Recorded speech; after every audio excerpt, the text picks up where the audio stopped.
Good evening, my dear passengers, and welcome to Stories with Sailors.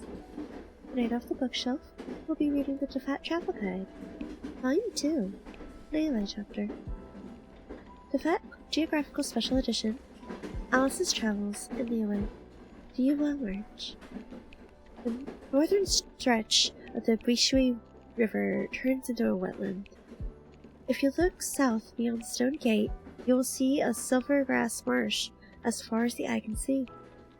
At the southernmost point of the marsh is an inn perched atop a giant rock. That is the Wangshu Inn, the highest point on the entire marsh. Look south from there and you'll see the Gwaili Plains. You can also make out the Gunyun Stone Forest across the sea. Also, there's a weirdo staying at the inn on the top floor. I don't think I've ever heard him say a word. Lunch is a true feast at the Wangshu Inn. The kitchen is equipped with every utensil you could imagine, perfect for getting some practical alchemy experience. On top of the alchemy practice, I've got a few new things to test out in my search for an explosion catalyst. If everything goes smoothly, I'll spend a few more days here, then head to the Gwaili Plains. Gwaili Plains. In the end, I came to the Gwaili Plains a few days earlier than I originally planned. Records suggest that prior to the Archon War, this area was a thriving marketplace. The foxes and wild finches are stunning here, with fur and feathers that have a certain glow about them. But I hear that they can be pests too.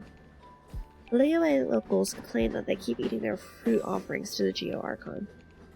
I wonder if that gives them a fruity aroma when roasted? Maybe I should go hunting. They run a strict operation at the checkpoint on the main road, but the guards who work there are friendly people. I made a potion from some local herbs and gave it to one of them for his stutter. It cured him, but it did have some minor side effects. He now can't help but constantly imitate everyone he comes across. Not just what they say, but the way they say it. It's uncanny how spot on his impressions are. Juyin Karst. I'm told that somewhere amidst the misty peaks of Union Karsts lives an Adeptus, the exact location hidden somewhere in the ocean of cloud. Other Liyue herb gatherers claim to have seen the realm of the Adepti in all its glory revealed before their very eyes in the clouds.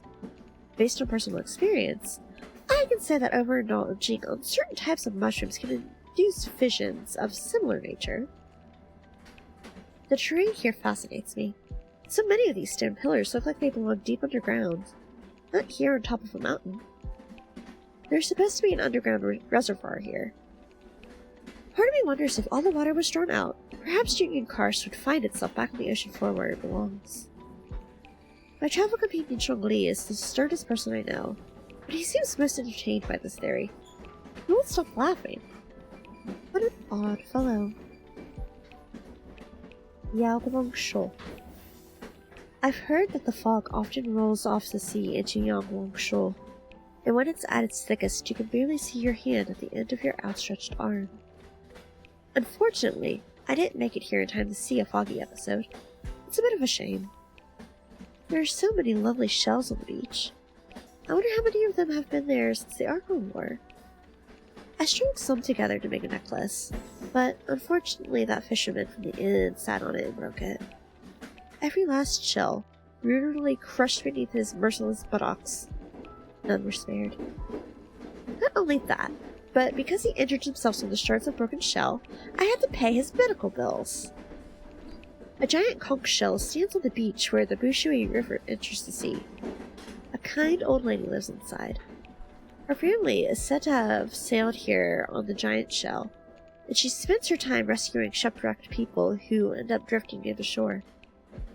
I think that repurposing the giant shell as a self-propelled boat would make it much easier for her to rescue people from the sea. But after I lost control of my third prototype shell boat and it blew up, the kind old lady decided she was not going to rescue me from the sea anymore. Gunyun Stone Forest. This is the site where the Geo Archon defeated the sea monster. Some of the great stone spheres that pierce the ocean floor still tower above the surface of the sea, the mini-snapped long ago.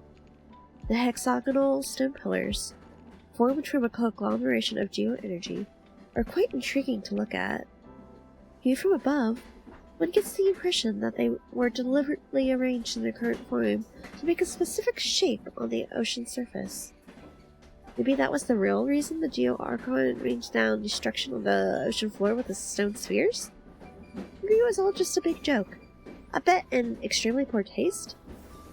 Zhongli from Liyue Harbor seems extremely knowledgeable on Liyue folklore, but I've never actually seen him come here. I can still see the Wangshu Inn in the distance. I bet that weirdo I met there last time is still staring this way now. The flow of the ley lines around here is unique in all of Liyue, much more dynamic, somewhat unstable.